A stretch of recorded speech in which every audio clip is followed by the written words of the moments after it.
Hello বন্ধুরা, স্বাগতম। আজকে ট্রেন জার্নি করব রোমানিয়ার। ট্রেনে যাব হলো জিবৌ বোটানিক্যাল গার্ডেন।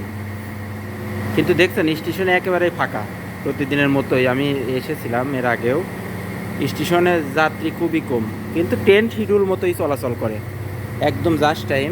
যাত্রী থাকুক না থাকুক, ট্রেন জাস্ট টাইমে চলাচল করে। আমরা কাউন্টারে একটু কথা বলবো।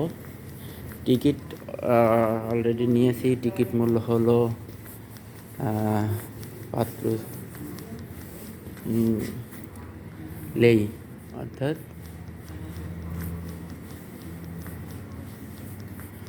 এখানে 80 টাকা।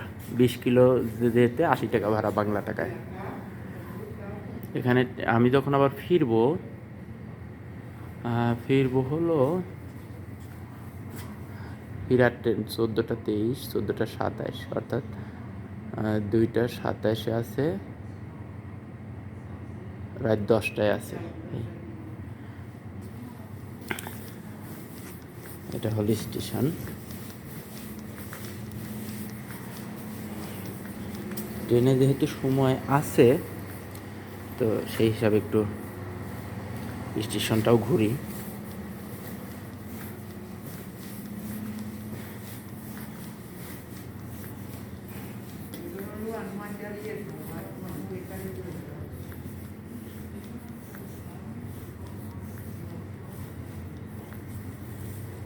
রোমানিয়ান ভাষায় হলো বুনিক হলো দাদা, আর বুনিকা হলো দাদি।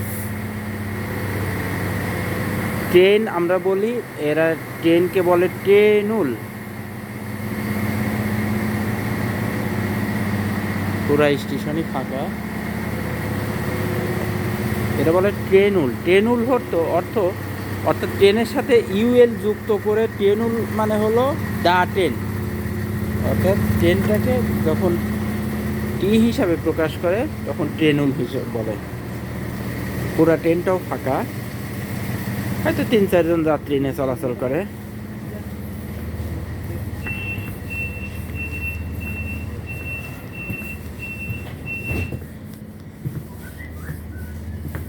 কিন্তু একটা বিষয়, টাইম ফিক্স। যাত্রী আসলেও টাইম ফিক্স, না থাকলেও টাইম ফিক্স। ট্রেনের ভিতরের বাথরুম বা শাওয়ারও, গোসলখানা, ওয়াশরুম, মোটামুটি সব কিছুই বেশ ভালো, গোছগাছ, পরিষ্কার পরিচ্ছন্ন। যেটাকে পরিষ্কার বলে রোমান ভাষায় কুরাত, আর রোমান ভাষায় বলে হলো ময়লাকে বলে মুর্দারা। অর্থাৎ যদি বলি রোমান ভাষা, এটা হলো লিম্বা রোমানা কুরাতা। তার মানে রোমান ভাষায় হলো এটা পরিষ্কার, আর অর্থাৎ লিম্বা হলো ল্যাঙ্গুয়েজকে রোমান ভাষায় লিম্বা বলে।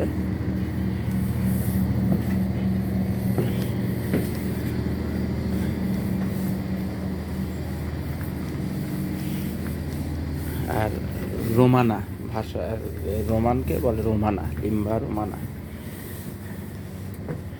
ট্রেনগুলিও খুবই চমৎকার।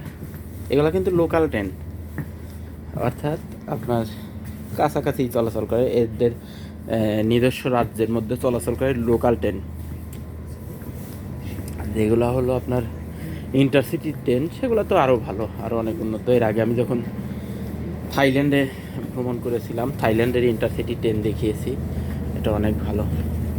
কিন্তু এগুলা হলো লোকাল ট্রেন, যেটা লিম্বা রোমানায় ট্রেনুল।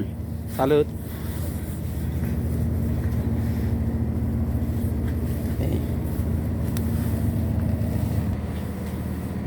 একটা বিষয় লক্ষণীয় দেখলাম, যেটা হলো ট্রেনের আপনার 3টা বগি, পিছনের 2 বগি উঁচু, মাঝখানের বগি নিচু। এই যে সিঁড়িতে উঁচুতে যেতে হয়, এটা মাঝের বগি নিচু। ওই বগিতেও আবার সিঁড়িতে 3টা সিঁড়িতে উঁচুতে যেতে হয়, উঁচু নিচু। কিন্তু ট্রেনের উপর সাইডটা, অর্থাৎ রূপ বা ছাদটা কিন্তু সমতল। অর্থাৎ মাঝের বগির এখানে নিচু, এখানে ছাদের স্পেসটা অনেক বড়, আর ওই স্পেসগুলা কম ওই অন্যান্য বগি।